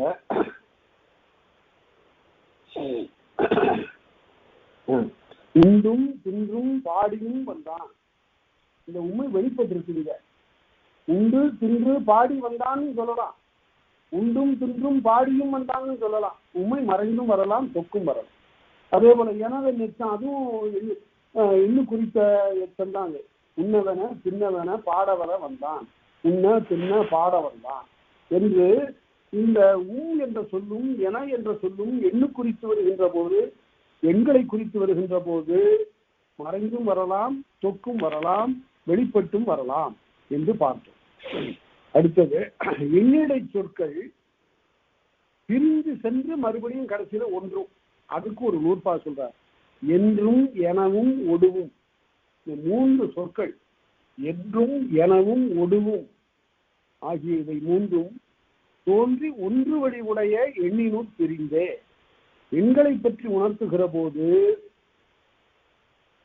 தனித்தனியாக சொல்லப்பட்டு கடைசியில போய் ஒன்றாக சேர்ந்து விடும். எப்படி என்றால், பொருள், கருவி, காலம், வினை, இடம், தனியா எல்லாத்தையும் சொல்லிட்டார் திருவள்ளுவர். பொருள், கருவி, காலம், வினை, இடனோடு ஐந்தும். இடனோடு, இந்த ஒடு உருவு எங்க வந்து உட்கார்ந்து இருப்பாருங்க, எண்ணெய் குறித்த அந்த ஒடு என்ற இடைச்சொல் 5வது இடத்துல வந்து உட்கார்ந்து இருக்கு. பொருள், கருவி, காலம், வினை, இடனோடு ஐந்தும் என்று இவ்வாறு தனித்தனியாக சொல்லப்பட்டு ஒன்றொன்றாக சொல்லப்பட்டு கடைசியில ஒடு என்ற சொல்லால் இணைக்கும். அதே போலதான் ஏனாங்கிறதுக்கும் கண்ணிமை முடியன அவ்வே மாத்திரை. அதுக்கு என்ன பொருள்? அப்ப கண்ணிமை என முடியன என்று சொல்ல வேண்டும். ஒவ்வொரு இடத்துல இது போய் இணைந்து கொள்ளும். அதே போல வினை என்று பகை என்று இரண்டும் மிகப்பெரிய தீங்காகும் அப்படின்னு வருகிற போது வினை என்று பகை என்று அது வினை பகை என்று தொக்கும் வரலாம், விரிந்தும் வரலாம். இவ்வாறு வருவன எல்லாம் என்னிடை சொற்கள் பிரிந்து நின்று கடைசியிலும் தொகைப்படும் என்று காட்டினார். அடுத்தது அவ்வ சொல்லிற்கு கடைசியில முடிக்க போறாரு. இப்பதான் அவ்வ சொல்லிற்கு அவையவை பொருளென, இதுதான் இந்த இடத்துல இந்த மாதிரியான நூற்பா ஒவ்வொரு அதிகாரத்திலையும் வரும். இதை பார்க்கும்போது கட்டுரை எழுதுகிற போது எப்படி எழுத வேண்டும் என்பதற்கு தொல்காப்பியத்தை விட சிறந்த அமைப்பு இலக்கணம் வேற யாரும் சொல்ல முடியாது. ஒரு கட்டுரை எழுதும்போது முன்னுரைன்னு போட்டு எழுதுறாங்க, அப்படி போட வேண்டாம். அதனுடைய அமைப்பே முன்னுரை என்று காட்ட வேண்டுமே தவிர, ஒரு படம் ஒரு ஓவியம் வரைஞ்சிட்டு ஒருத்தன் இது மாடுன்னு கீழே எழுதுறது மாதிரி தான். அதை பார்த்தாவே நான் தெரியுதுமே, அப்புறம் அதுக்கு கீழே மாடு. அதுபோல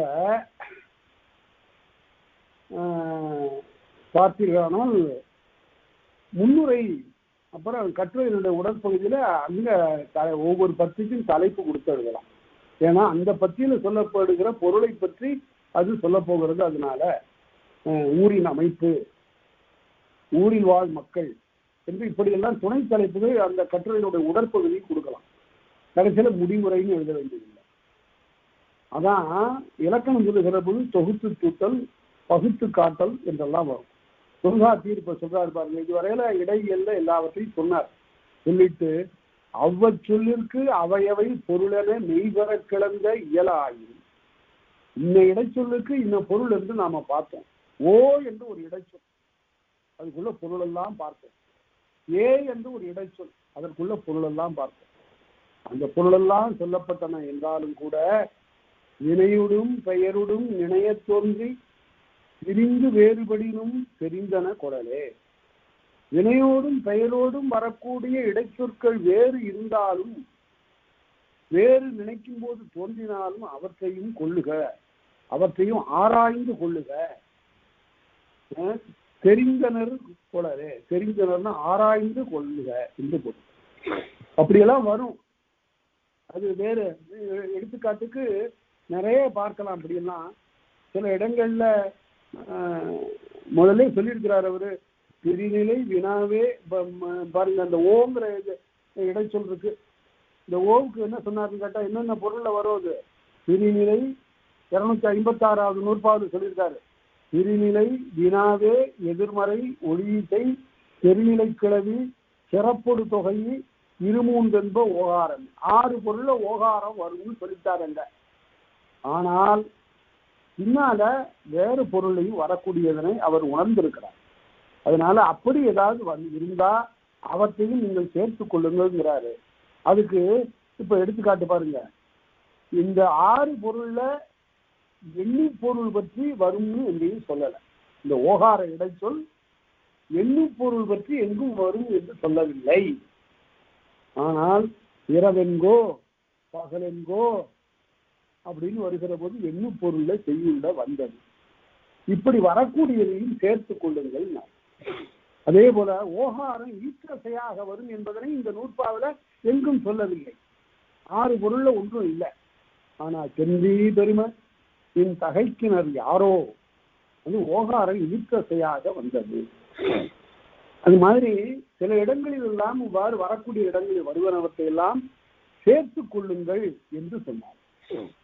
அடுத்தது கிளந்த அல்ல வேறு பிற தோன்றியும் நான் இவரையில சொல்லியிருக்கிறேன். எல்லாவற்றை தவிர வேறு பொருள்களுடைய இடைச்சொற்கள் இருந்தாலும் அவற்றையும் கொள்ளுங்கள் என்றார். அதுதான் ஒரு மொழி வளர்கிறது என்பதை காட்டுகின்ற ஒரு புலவன். அதே போல நான் தெரிந்த வரையில சொல்லியிருக்கிறேன், மேலும் இருந்தால் அவற்றையும் கொள்ளுங்கள் என்று சொல்லுகின்றார். அந்த புலமை நிறைவு, இந்த 2 பண்புகளையும் இந்த பகுதி காட்ட நாம் பார்க்கிறோம். கிளந்த அல்ல வேறு பிற தோன்றியும் கிளந்தவற்றையெல்லாம் உணர்ந்தவர்கள் சொல்லியிருக்கிற விதிகளை கொண்டு அவற்றையும் நீங்கள் பொருத்தி பார்த்துக் கொள்ளுங்கள். இப்போ அதுக்கு எடுத்துக்காட்டு காட்டுறாரு உரையாசிரியர். ரொம்ப பணியுமாம் என்றும் பெருமை அப்படின்னா பணிதல் என்றைக்கும் பெருமை தரும்னு பொருள். இந்த ஆம்ங்கிறது அசைச்சொல். அந்த அசைச்சொல்ல இந்த ஆம்ங்கிற சொல் வருகிறது. இந்த ஆம்ங்கிறது ஒரு இடைச்சொல். அது இங்கே இவ்வாறு வந்தது, ஆம் என்ற அசைச்சொல். அதே போல இன்னே பெய்யுமான் தோழி, அங்கேயும் ஆள் என்பது ஒரு அசைச்சொல். மழை பெய்கிறது என்று சொல்லலாம், இப்பொழுது மழை பெய்கிறது என்று சொல்லலாம். இப்போது பெய்யுமால் என்று சொல்கிற போது ஆள் என்ற அசைச்சொல் வருகிறது. இப்படியும் அசைச்சொற்களும் இடம்பெறும் என்று காட்டினார். அதனால இவ்வாறெல்லாம் வரக்கூடிய இடைச்சொற்கள் எல்லாம் மிகச்சிறந்த பொருள் உணர்த்தக்கூடிய ஆற்றல் உடையன என்பதனை காட்டினார். அடுத்து நாம இந்த இடைகள்ல முடித்திருக்கிறோம். விரைவில் ஏதாவது ஐயங்கள் இருந்தால் நீங்க எனக்கு தெரிவிக்கலாம், எழுதலாம். நான் அவற்றுக்கு இப்போ இதுவரையில் வந்த ஐயங்கள் எல்லாவற்றுக்கும் நான் விடை அனுப்பிவிட்டேன். சிலவற்றுக்கு இவ்வாறு உரை இடையிலேயே சொல்லியிருக்கிறேன். இன்னும் சில ஐயங்கள் இருப்பின் அவற்றை எழுதுங்கள், நானும் உடனே எழுதுவேன். அடுத்தது உரியியல் என்று ஒரு இயல், இதுக்கப்புறம் எச்சையல் இருக்கிறது. இந்த உரியியல்ங்கிறது எல்லாரும் தவறா எழுதுறாங்க. உரியியல் என்பது ஒரு அகராதி அப்படின்னு. அது அகராதி தான், ஆனால் அது எல்லா சொற்களுக்கும் பொருள் தரக்கூடிய ஒரு அகராதி இல்லை. வெளியில வழங்கக்கூடிய எல்லா சொற்களுக்கும் பொருள் சொல்ல போனா இந்த இடம், இந்த இயல் பத்தாது. அவர் என்ன செய்கிறார், ரொம்ப ஆற்றல் வாய்ந்த அந்த தொல்காப்பியர் உரியல் என்று சொன்னால் அதற்கு பொருள் எழுதக்கூடிய சேனாவரையர் எழுதுவாரு, செய்யுக்கு உரிய ஆதலின் ஒரு சொன்னார்.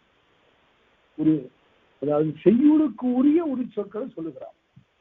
அதுலயும் ஒரு நூற்பாளர் சொல்றாரு, செய்யுளுக்குரிய எல்லா சொற்களையும் நான் இங்க சொல்லல, தெரிந்த சொற்களை விட்டு தெரியாத சொற்களை மட்டும் நான் சொல்லுகிறேன். எடுத்துக்காட்டுக்கு சொன்னா உரு தவ நனி இதெல்லாம் இருக்கு, இதெல்லாம் நமக்கு தெரியாது, இதெல்லாம் என்ன பொருள்னு தெரியாது. ஆனா மிகுதிங்கிற சொல்லு அதுவும் ஒரு உரி சொல் தான், அது தெரியும். ஆனா மிகுதிங்கிறதுக்கு அவர் எங்கேயும் இலக்கணம் சொல்லல.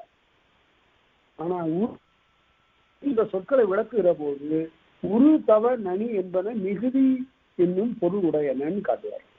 இதுதான் நுட்பம். அதனால தெரிந்த சொற்களை கொண்டு, தெரிந்த உரிச்சொற்களை கொண்டு தெரியாத உரிச்சொற்களுடைய பொருளை சொல்ல போறார். கருப்பு அப்படின்னு இருக்குன்னு வச்சுங்க. கருப்புன்னா உடனே நம்மளுடைய கண்ணில் படுறது இந்த நிறம். அதுக்கு இடையினம் போடணும். முறையா பார்த்தா கரி, கருமை, கருப்பு இடையினம் போடணும். வல்லினம் போட்டா அது கொஞ்சம் பொருள் வேற. ஆனா நிறம் பற்றியும் அந்த வல்லினமும் போடுகிறார்கள், அனுமதிக்கப்பட்டதாக தான் இருக்கு. ஆனா இப்ப பாருங்க, கருப்புன்னா சினத்தல்னு பொருள். கருப்பும் சிவப்பும் வெகுளி என்ற பொருளை தரும். அவன் கருத்தான், கருவு கொண்டான் என்று சொன்னா சினம் கொண்டான் என்று பொருள். அதனால அது ஒரு உரிச்சொல், அதுக்கும் பொருள் சொல்லுகிறார் இங்க. அதனால இவ்வாறு வருவன எல்லாம் உரியல் என்ற அந்த பகுதியில் சொல்லப்படும். இவையெல்லாம் செய்யுட்கு உரியன, செய்யுளில் இடம்பெறத்தக்க இடம் பெற்றிருக்கக்கூடிய சொற்களுக்கு நான் இங்கே பொருள் சொல்லுகிறேன் என்று அவர் உணர்த்துகிறார். முதல் நூற்பாவை அப்படியே நீங்க மனனம் செய்வீங்க. அது மிகச்சிறந்த ஒரு நூற்பா. அதுல அருமையாக மிக சுருக்கமாக ஆழமான பொருள் உணர்த்தக்கூடிய வகையில் அதற்கு இலக்கணம் சொல்றார். உரிச்சொல் என்பதற்கு. உரிச்சொல் என்றால் என்னன்னு கேட்டா இந்த நூற்பா சொல்லிட்டா போதும். உரிச்சொற்கிழவி விரிக்கின்றாரை பாருங்க. ஒரு நூற்பா எவ்வளவு தெளிவாக இருக்க வேண்டும் என்பதற்கு இது எடுத்துக்காட்டு. ராமாயணத்தை ஒரு இடத்துல அருமையாக சொல்லுவான். யார் நீ அப்படின்னு கேட்கிறான். அனுமனை பார்த்து ராமன் கேட்கிறான், யார் நீ? உடனே அவன் சொல்றான், அஞ்சனைக்கு காற்றின் மைந்தன் நாமமும் அனுமன் என்பேன் அப்படின்னு. எவ்வளவு தெளிவா தன்னுடைய முகவரியை சொல்லிட்டான். நான் என்னுடைய தாய் அஞ்சனை, என்னுடைய தந்தை வாயு, அதாவது காற்று, என்னுடைய பெயர் அனுமன் அப்படின்னு சொன்னான். உடனே ராமன் என்ன சொல்கிறான், இலக்குவனை பார்த்து, ஓ யார் சொல்லின் செல்வன்? சொல்லின் செல்வன்கிற பேர் அங்கதான் வருது. நாம இப்ப யாரையாவது பார்த்து யார் யார் நீன்னு கேட்டா, நாங்க தாங்க குப்புசாமி மகன் ராமசாமி அப்படின்னு சொல்லிட்டா, ஆஹா எவ்வளவு பெரிய சொல்லின் செல்வன்னு சொல்லுவோமா? சொல்ல மாட்டோம். என்ன பொருள் என்றால் இங்குதான் நாம் உணர வேண்டும். ராமன் இலக்குவன் ஆகிய 2 தனி மனிதர்கள் காட்டில போறாங்க, மலைப்பகுதியில நடந்து போறாங்க. அவர்கள் சீதையை தேடியாக வேண்டும். இந்த 2 பேர் போய் எங்க போய் தேடுவது? இந்த 2 பேருக்கு துணையாகக்கூடிய துணை வெளி இருக்கு, எங்க இருக்கு? இல்ல. யாராவது அப்படி துணையாகக்கூடியவர்கள் கிடைக்கிறார்களான்னு பார்த்து கொண்டு வருகிறார்கள் 2 பேர். அப்ப அங்கிருந்து வந்து வணங்குகிறான் அனுமன்.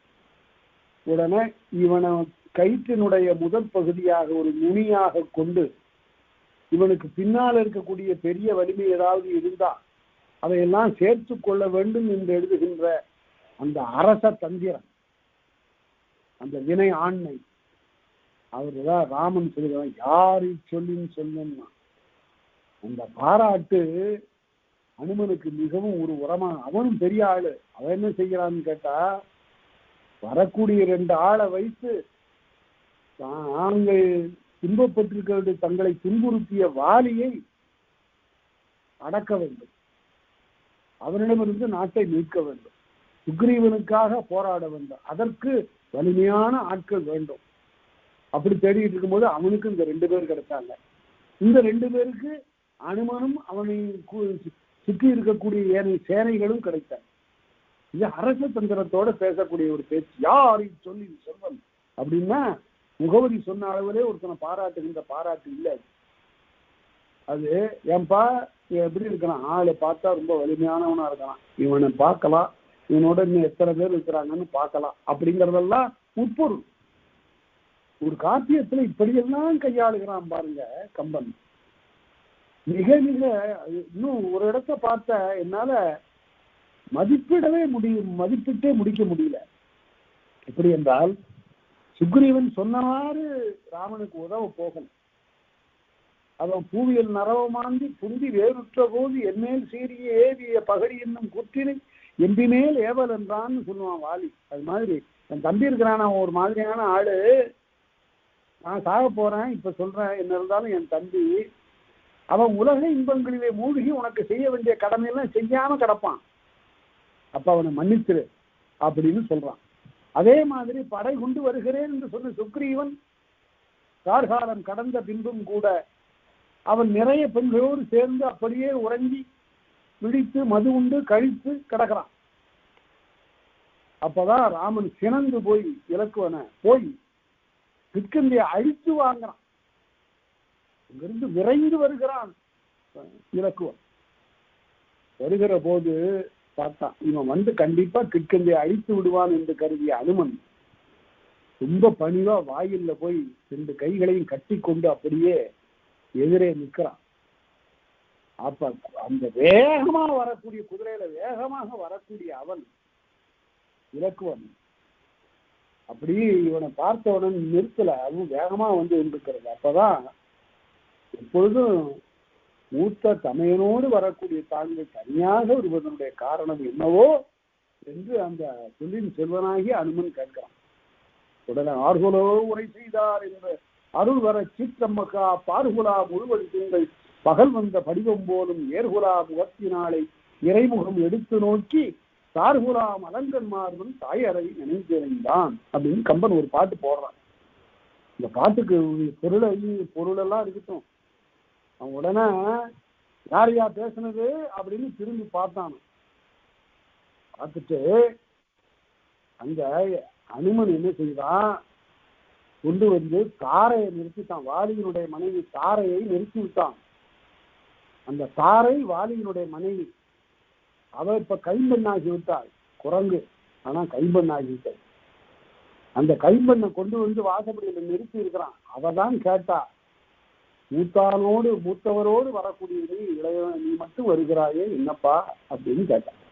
உடனே யார் செய்த யாரு கூறியது அப்படின்னு அப்படி திரும்பி பார்த்தான். திரும்பி பார்த்த உடனே அழுகுறான். ஓன்னு அழுகுறான். யார்? இலக்குவன். ஏன் அவளை பார்த்து அழுகுறான்?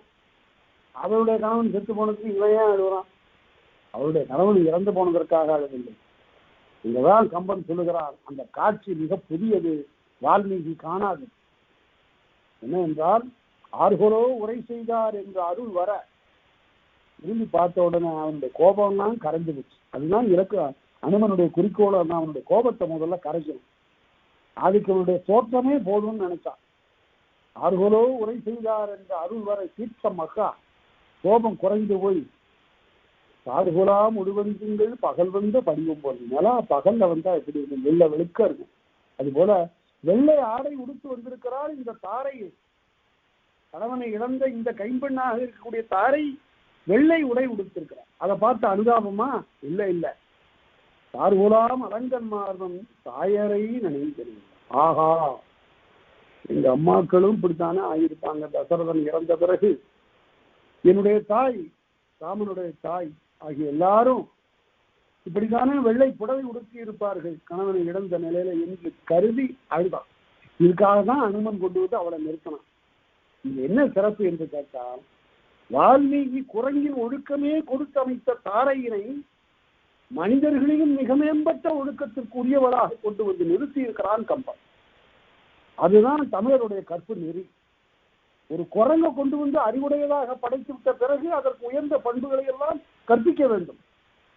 அதை வெறும் குரங்காகவே சொல்லக்கூடாது. அனுமன் பாய்ந்தான் என்று எழுதுவாரே தவிர அனுமன் பாய்ந்தது என்று எழுத மாட்டான். இந்த இடத்துல தாரையை வால்மீகி எப்படி படைக்கவில்லை.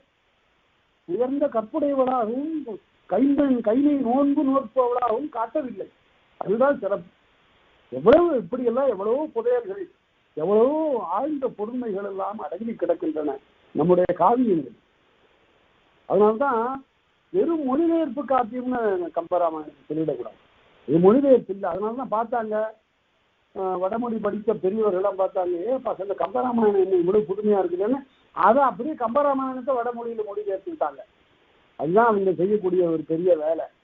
எதுவும் தமிழ்ல உயர்ந்ததாக இருந்தால், நுட்பமானதாக இருந்தால் அது அப்படியே சமஸ்கிருதத்துல மொழிபெயர்த்து வச்சுக்குவாங்க.